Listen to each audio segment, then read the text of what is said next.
Jello Beats, holla at me.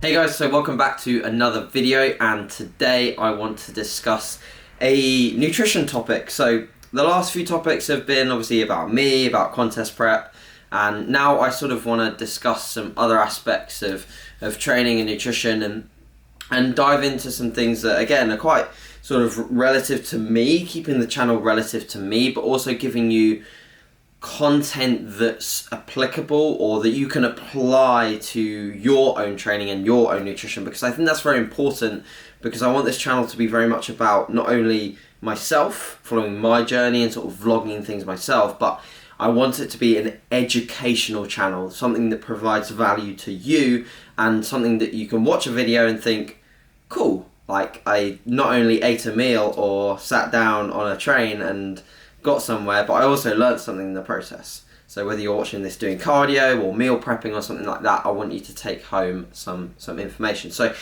today I'm going to talk about how I transferred myself from a bro, or at least my cyclical journey of nutrition, and how I went from being lost in my nutrition and learning a bit more, and then sort of kind of reverting back to where I was.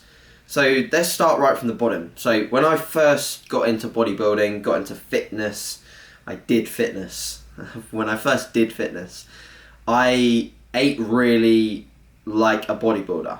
I used to watch Kai Green videos every time I seem to mention Kai Green. I fucking love Kai Green. I used to love him. And I used to watch the animal videos, and I used to watch MD, which is muscular development. I used to watch like all the training videos on there. I still do. They're not as frequent as they used to be, but there's something about watching IFBB pros train that I still really enjoy. So if you enjoy training videos, check out muscular development. Like, they put out some good stuff, and RX Muscle. So I like that stuff. Confession. So I used to watch those, and obviously my general perception on nutrition as a result of watching those videos was quite narrow. So I only saw chicken and rice. On MD, on RX Muscle, and those sort of videos, they don't really sort of talk about macros and how to set your macros, how to track your macros, like a lot of people do nowadays, like Matt Ogus and all those guys, 3DMJ. They'll put out loads of content with regards to tracking your macros and MyFitnessPal and all the things that will really take you towards your goals a little bit more effectively than perhaps just eating chicken and rice. So I knew that as what bodybuilding was. So I used to get my mum to buy me a load of chicken. I used to get her to buy me all my rice, and I'd cook up meals for the week. Little did I know that I was probably getting acute food poisoning every single week, because my stomach was fucked up. Because I used to prep like a load of meals, right? And then put them in Tupperware. I hardly allowed them to cool off. My mum said that it was a bad idea. I said I was fine, and then fuck me, I had loads of stomach issues. So yeah, don't do that. So I ate like a bro. I was at college, I'd eat out of Tupperware. Anyone that knew me at college will be able to reference the fact that I was the guy sitting on his own in a hoodie, eating my meal like Kai Green. So I was following that sort of approach. I didn't track macros at this point. I didn't really know what they were, and I didn't really know how to track them. So I guess tracking macros for me was not really an option, because I didn't know how to do it.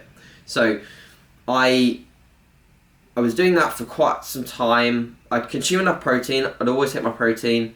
I realised that my weight was sort of stalling, and I introduced mass gainers. I remember taking home like huge 5 kilogram tubs of mass gainer and like literally shifting my way through it. So that was for me how I started, I guess, eating like a bodybuilder and really having some sort of nutritional goals. I ate enough protein and I ate like a bro.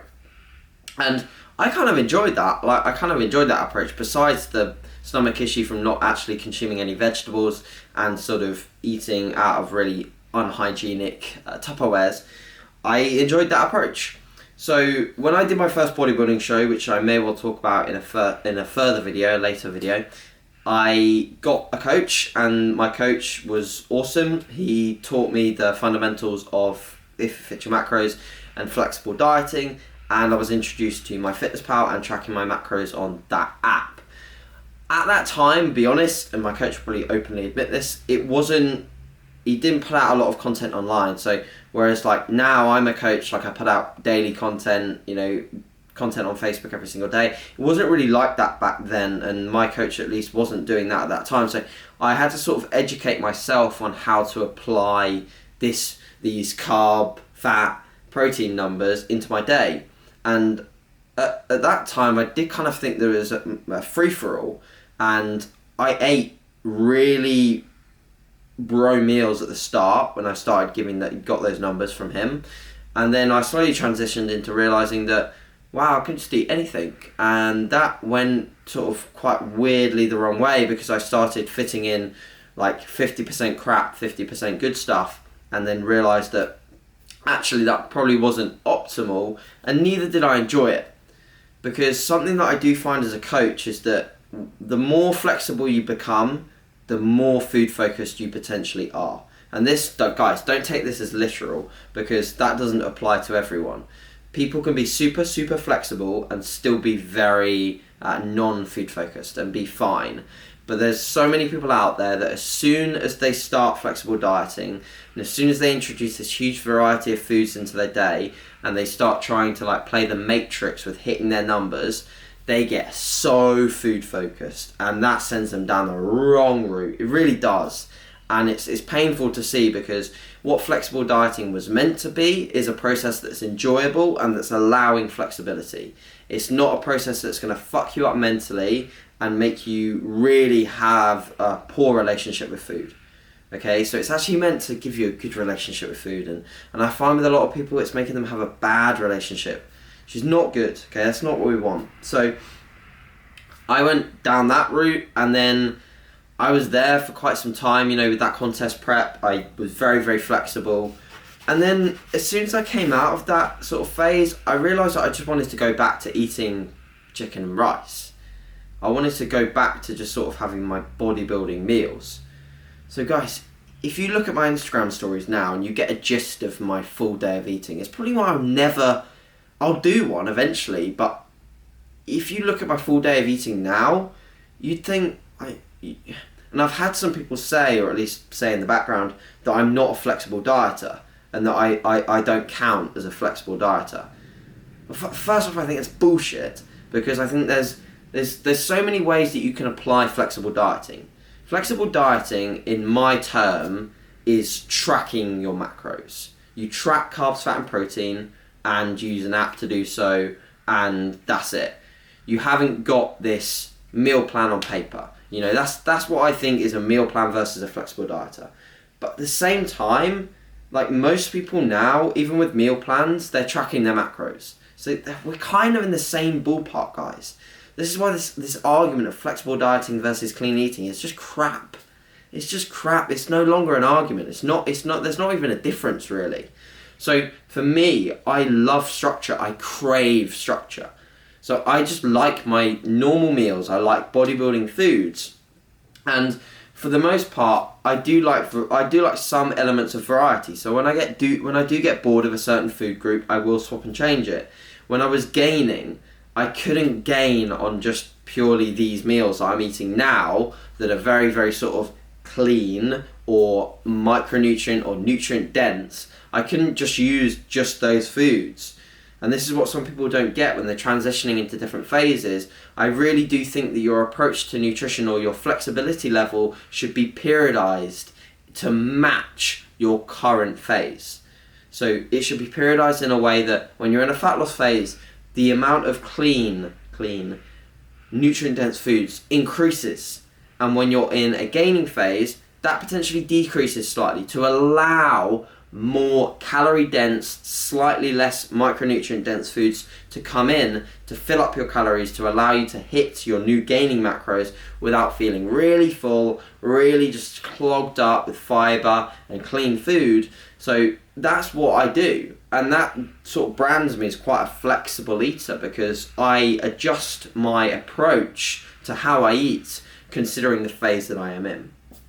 So guys, I don't think there should ever be an argument between flexible dieting and clean eating, and I think that describing my approach is important to let people realise that it doesn't matter if you track your macros and you like eating chicken and rice. Don't let anyone stop don't let anyone stop you from doing that. Just don't. Just really don't let people intervene and decide the way that you should eat. And don't think that just because you follow Instagram people that use flexible dieting and create these huge pre-bed, pro-yo meals of acai bowl piece, don't think that you have to do that, because you don't. You really don't have to do that. You can do things your way. The most important part of any nutritional training program is adherence. That's the bottom layer of everything. So you set up your protocol in a manner that allows optimal adherence, and you will enjoy things a lot more by doing so. So that's my sort of journey of nutrition, I guess. That's how I've sort of gone through, like, I guess, sort of more really strict bodybuilding style eating. It's like, because I didn't even think that you could have this or could have that. That was a bad food, that's a good food. To understanding the broader concept of nutrition, and then allowing myself to, again, sort of revert back to a purely adherence-based or purely preference-based way of eating. So if you have any questions about the way that I eat, then obviously please ask. But it's all on my Instagram stories in terms of the way that I eat and my structure throughout the day. But yeah, hope you enjoyed this one, guys. And any questions, of course, please do ask. Any topics that you would like covered, let me know. And I'm sure that I'll probably see you tomorrow for another video. And thanks again for the support. Love it. Love you guys. And hope you all have a good day, and we'll speak soon. Cheers.